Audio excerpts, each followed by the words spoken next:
Okay, so we're back and we're dealing with Saul, who, upon his conversion to Christianity, wants to start to preach. And after getting a little bit of instruction from Ananias, he does. And he's so passionate and um, so focused that he causes some enemies in in Damascus, as he pretty much is going to create enemies wherever he goes. Now, one thing I want to one thing I want to get to here is the idea of his name change. Typically, traditionally, we have before his conversion, he's called Saul, but after his conversion, he's called Paul, and that is not exactly right. It would be like, my name is Michael, and if I were to like quit my job and go down to like Nicaragua, where they speak Spanish, or Peru, and like start a mission there, they wouldn't call me Michael. They call me Miguel, right? Now that doesn't mean that like my name is changed to Miguel. It's just the different language, right? So Saul was the Jewish version, and Paul is the Greek version. And so when we start to, it's not about his name getting changed, it's about who he's around. And I want to talk specifically about what exactly did, what was Paul's influence, as we'll start to call him Paul now. So remember we talked about a long time ago, we talked about the Greeks and how they really wanted to move past their own Greek gods and goddesses. They were done with that. They were fed up. It's ridiculous. Zeus is not like admirable or anything. So they looked around and they saw the Jews, and they thought, these Greeks saw the Jews and they're like, hey, let's try that. These Jewish people, they respect their God. Their God is respectable, and they have a good relationship with their God in a way that other religions don't. Let's see if we could join up. And so they went to the Jews and they wanted to join up. And the Jews are like, yeah, we don't really take people. And they're like, yeah, but we want to do this. We want to try this. And they're like, well, there's a couple of requirements. You're going to have to, first of all, you're going to have to change your dietary laws and change the way you dress and all this stuff. But then also there's this little thing called circumcision that you're going to have to go through. Well, a lot of the Greeks are, now first of all, the the change in your diet, that was big. I mean, you might say, well, don't eat pork, not a big deal, right? I'll just eat steak. But like that conversion to all of the things, that it's not just pork, it's a lot of things, and it would be as if I came to you and said, tomorrow, you need to become a vegan for the rest of your life. That would be a significant change, right? And so that was pretty big. But you also had circumcision, and that really, that was the thing. Now, circumcision when you're a baby, for baby boys, is painful, of course, because you're being cut, but it's not as painful because the nerve endings on that part of the body are not fully developed as an infant. But for a grown man, even today, with our modern pain medication, um, a person might be in the hospital for 3, 4 days. Um, can you imagine what it would be in the first century, where they didn't even have Tylenol, right? So that was a big ask to be circumcised as an adult.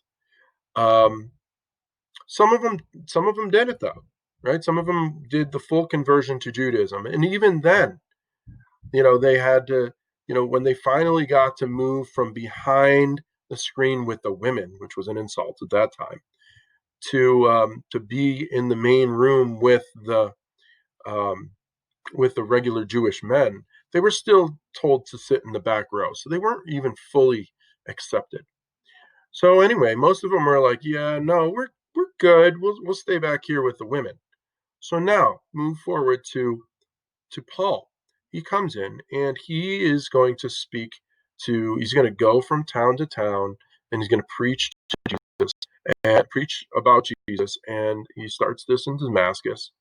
And throughout his career, he does this. He goes in and he talks about how Jesus is the new Messiah, and that Jesus is somebody who doesn't believe that God only loves a certain people, that God loves all his people, that all are welcome, that there isn't that there is no such thing as chosen people anymore, that God's chosen people are all who believe in Jesus Christ, that there's neither slave nor free, woman nor man, Jew nor Gentile. A Gentile is a non-Jewish person. God loves us all, which sounds like a great message, right? Except that the Jews who were doing all these laws to be better than the rest of everybody, they didn't like that idea. And they didn't like the idea that they weren't special anymore. So they kicked they kicked Paul out. They're like, "Get out of here. You are not welcome here anymore." But as he gets kicked out of the synagogue where he was preaching, those Gentiles, those Greeks who were behind the screen, they're like, "This is exactly what we wanted. We have all of the power of the God of the Jewish God, but also a um, sense that everybody is welcome because they hadn't been welcomed really by the Jews." And so this is where Paul gets really popular. This is where Christianity gets really popular, in that he is welcoming Gentiles, and that's where he starts hanging out with Gentiles who are Greek speaking, who are going to refer to him as Paul. That's why his name kind of evolves into Paul. There's a big debate over this, though. Is the Jewish Christians, they thought that, hey, it's not fair. We have to go through all these things and to become Christian. And Jesus was a Jew. So if these Gentiles want to become Christians, they're going to have to become Jewish first. And then we can welcome into Christianity. And Paul and a group uh, didn't think that that was fair. And so um,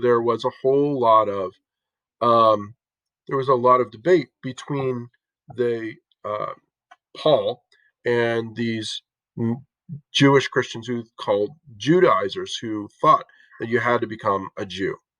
Now, this was a bitter debate, and they had to come together in something called the Council of Jerusalem. Now, this definitely was a big deal, because if and they eventually decide to allow the Gentiles to be welcomed without becoming Jews.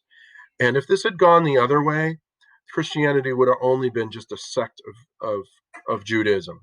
But luckily, it worked out that way, and so Gentiles were welcomed, and that was a big deal.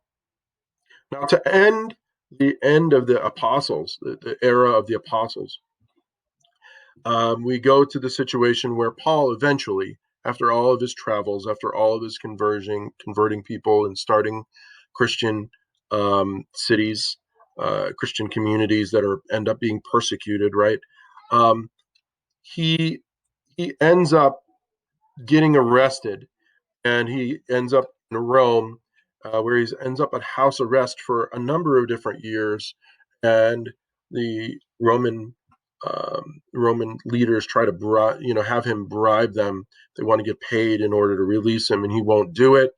And eventually, they behead him. Now, Peter is another interesting case. He is the first leader of the Christians. Um, he is visiting Rome under terrible persecution at the time.